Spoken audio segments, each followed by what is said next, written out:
Assalamualaikum warahmatullahi wabarakatuh. Selamat siang semua. Waalaikumsalam. Siang Bu. Hari ini kita akan membahas materi selanjutnya, yaitu larutan elektrolit dan non-elektrolit. Untuk memulai pelajaran hari ini, terlebih dahulu kita berdoa agar diberi kemudahan dan kelancaran dalam belajar. Berdoa dimulai.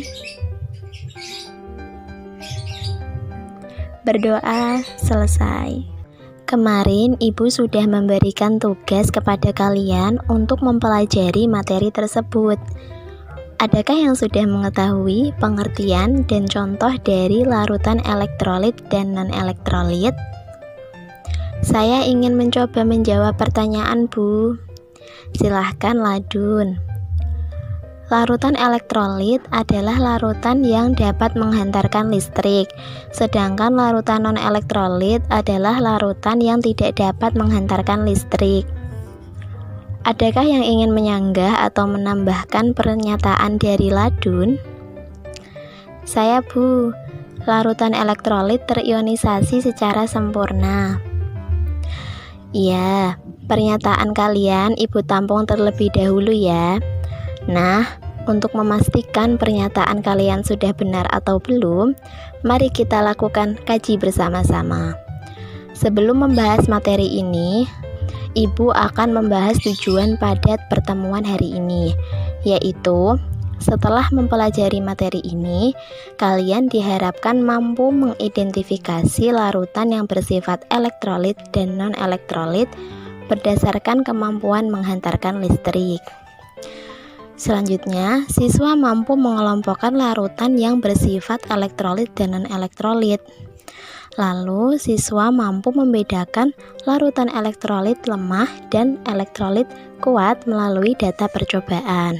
Nah, sekarang Ibu mau bertanya, mengapa saat menyalakan peralatan listrik, tangan tidak boleh dalam keadaan basah? Biar tidak tersetrum, Bu. Bagaimana penjelasan ilmiahnya, ayo? Belum tahu, Bu. Oke, mari kita kaji bersama. Ibu akan membagi kalian menjadi beberapa kelompok, lalu kerjakan lembar kerja yang Ibu berikan sesuai dengan hasil pengamatan kalian pada percobaan minggu lalu. Baik, Bu.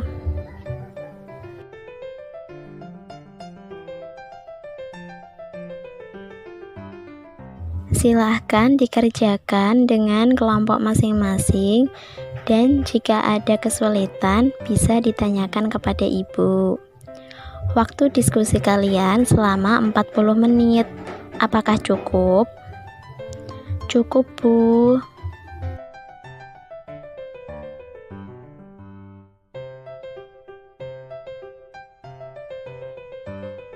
Baik anak-anak, karena waktunya sudah habis, adakah yang belum selesai diskusi? Sudah semua kok, Bu. Oke, siapa yang ingin memaparkan hasil diskusi terlebih dahulu? Karena ada 3 kelompok, ya jadi setiap kelompok bisa menjawab satu pertanyaan. Saya ingin menjawab pertanyaan nomor 1, Bu. Ya, silahkan. Kelompok 2. Larutan A, C, D, dan F adalah larutan elektrolit, sedangkan larutan B dan E adalah larutan non-elektrolit. Alasannya kenapa? Karena pada larutan A, C, D, F terdapat gelembung dan lampu menyala, sedangkan pada larutan B dan E tidak terdapat gelembung dan lampu tidak menyala, Bu. Oke, jawaban Ibu tampung dulu ya. Selanjutnya, pertanyaan nomor 2. Siapa yang ingin mencoba memaparkan hasil diskusinya? Saya, Bu, dari kelompok 1. Iya, silahkan kelompok 1. Larutan elektrolit dapat terionisasi sehingga mampu menghantarkan listrik, sedangkan larutan non-elektrolit tidak dapat menghantarkan listrik, Bu. Baik, jawaban kita tampung dulu ya. Selanjutnya, siapa yang mau menjawab pertanyaan nomor 3? Saya Bu dari kelompok 3. Ya, silahkan kelompok 3. Pada larutan NaCl terdapat ion Na+ dan ion Cl-, bergerak bebas. Sedangkan pada lelehan NaCl, ion-ion tidak dapat bergerak bebas. Ya, bagus semuanya. Jawaban hasil diskusi semua kelompok tidak ada yang salah. Namun, beberapa masih kurang lengkap. Adakah yang ingin menambahkan atau jawabannya tidak sesuai dengan kelompok lain? Jika ada, Ibu persilahkan. Saya Bu, ingin menambahkan jawaban nomor 2, bahwa pada larutan elektrolit terdapat ion-ion yang dapat bergerak bebas, sedangkan pada larutan non-elektrolit tidak terdapat ion-ion yang bergerak bebas, sehingga larutan elektrolit dapat menghantarkan listrik, sedangkan larutan non-elektrolit tidak dapat menghantarkan listrik. Tepat sekali, nilai plus untuk kelompok 1. Nah, adakah yang bisa menjawab pertanyaan Ibu mengenai mengapa jika tangan kita basah tidak boleh menyalakan peralatan listrik? Dengan jawaban yang logis, padahal air murni kan bukan merupakan larutan elektrolit. Saya Bu, meskipun air murni tidak menghantarkan listrik, nyatanya tidak ada air murni di dalamnya Bu.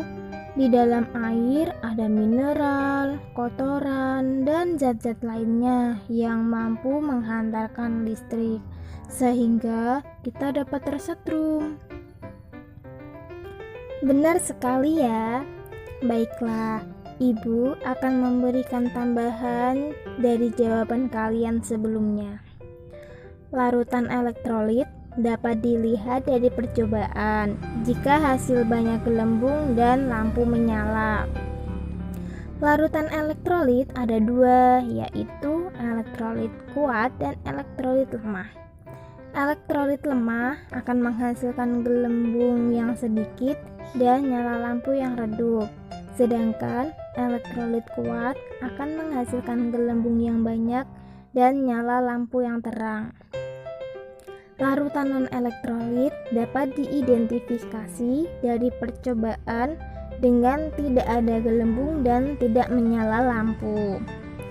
Nah, untuk pembahasan lebih lanjut mengenai jenis larutan elektrolit dan non-elektrolit akan kita bahas pada pertemuan selanjutnya ya.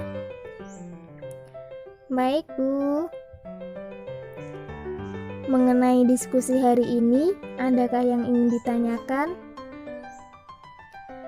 Tidak Bu.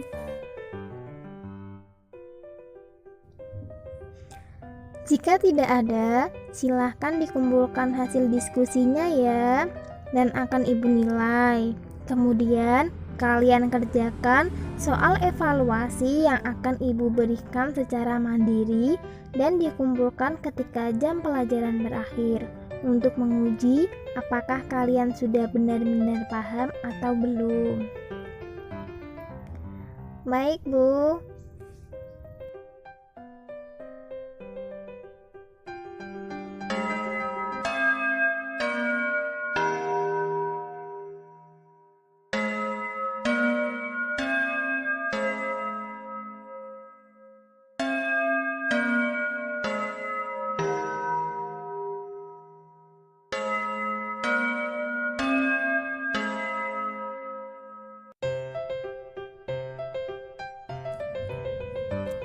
Silakan jawabannya dikumpulkan ya, karena waktunya sudah habis. Selamat untuk kelompok 1, karena kalian mendapatkan nilai yang paling tinggi untuk tugas diskusi kelompok hari ini. Hasil diskusi Ibu bagikan kembali untuk kelompok lainnya. Boleh melihat hasil diskusi kelompok 1 ya. agar mengetahui di mana letak kekurangan hasil diskusi kelompok kalian. Pertemuan hari ini Ibu akhiri.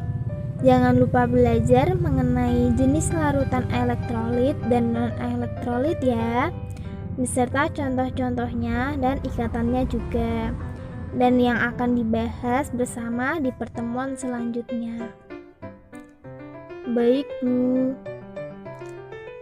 silahkan salah satu memimpin doa agar ilmu yang kita peroleh hari ini berkah. Berdoa menurut keyakinan masing-masing. Berdoa dimulai. Berdoa selesai.